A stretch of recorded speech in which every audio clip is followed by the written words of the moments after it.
ಪಂಚ ಗ್ಯಾರಂಟಿಗಳಲ್ಲಿ ಮನ್ನಣೆ ಗಳಿಸಿರುವ ಶಕ್ತಿ ಯೋಜನೆ ಇತ್ತೀಚೆಗಷ್ಟೇ 500 ಕೋಟಿ ಟ್ರಿಪ್ಗಳನ್ನು ಭರ್ಜರಿ ಮತ್ತು ಯಶಸ್ವಿಯಾಗಿ ಪೂರ್ಣಗೊಳಿಸಿದೆ. ಈ ಯೋಜನೆ ಈಗ ಇತರ ರಾಜ್ಯಗಳಿಗೂ ಮಾದರಿಯಾಗಿದೆ. ಶಕ್ತಿ ಯೋಜನೆ ಅಕ್ಷರಶಃ ಮಹಿಳೆಯರಿಗೆ ಶಕ್ತಿ ತುಂಬಿದೆ. ಮನೆಯಲ್ಲಿದ್ದ ಮಹಿಳೆಯರು ಸ್ವಾವಲಂಬಿಗಳಾಗುತ್ತಿದ್ದಾರೆ.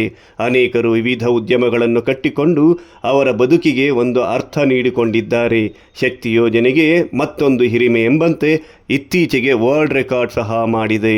ನವ ಕರ್ನಾಟಕ ಸ್ವಾಭಿಮಾನಿ ವೇದಿಕೆ ತಾಲೂಕು ಅಧ್ಯಕ್ಷ ಚನ್ನೇಗೌಡ ರಾಜ್ಯದಲ್ಲಿ ನಡೆಯುತ್ತಿದೆ ಎನ್ನಲಾದ ಬೃಹತ್ ವಂಚನೆಯನ್ನು ಹೊಸಕೋಟೆ ನಗರದಲ್ಲಿ ಬಯಲಿಗೆಳೆದಿದ್ದಾರೆ. ಕರ್ನಾಟಕ ರಾಜ್ಯದ ಮಹಿಳೆಯರಿಗೆ ಸರ್ಕಾರದಿಂದ ಕೊಡುಗೆಯಾಗಿ ನೀಡಿರುವ ಶಕ್ತಿ ಯೋಜನೆ ಅವ್ಯಾಹತವಾಗಿ ದುರ್ಬಳಕೆಯಾಗುತ್ತಿರುವುದು ಬಯಲಿಗೆ ಬಂದಿದೆ.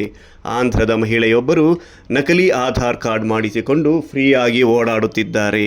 ಈ ರೀತಿ ವಂಚನೆ ಕೇವಲ ಹೊಸಕೋಟೆಯಲ್ಲಿ ಮಾತ್ರವಲ್ಲದೆ ರಾಜ್ಯದ ಇತರ ಜಿಲ್ಲೆ ತಾಲೂಕುಗಳಲ್ಲಿಯೂ ಸಹ ನಡೆಯುತ್ತಿದೆ ಎನ್ನಲಾಗಿದೆ ಎಂದು ಅವರು ಆರೋಪಿಸಿದ್ದಾರೆ.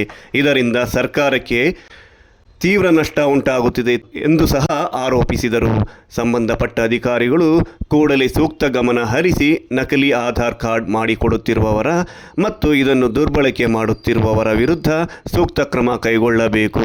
ಇದು ನಮ್ಮ ಕರ್ನಾಟಕ ರಾಜ್ಯಕ್ಕೆ ಅವಮಾನ ಎಂದು ಸಹ ನವ ಕರ್ನಾಟಕ స్వాభిమాని ವೇದಿಕೆ ಆಗ್ರಹಿಸಿದೆ. వాళ్ళు కావాలమ్మా నీకు డూప్లికేట్ చేసి ఇచ్చినారు చూడి, వాళ్ళు కావాలంతే ఎట్లా పట్టుకో, వాళ్ళు కావాలంతే. ಪಾಪ ನೀದೇನು ತಪ್ಪలేదు.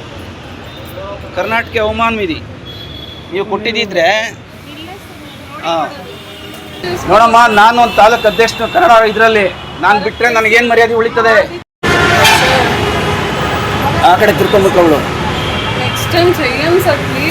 ಇಲ್ಲಮ್ಮ ಅಂತ ಕೇಳಲ್ಲಮ್ಮ. ನಾವು ನೋಡಮ್ಮ, ನಾನು ಒಂದು ತಾಲೂಕು ಅಧ್ಯಕ್ಷ ಕನ್ನಡ ಇದರಲ್ಲಿ ನಾನು ಬಿಟ್ಟರೆ ನನಗೇನು ಮರ್ಯಾದೆ ಉಳಿತದೆ?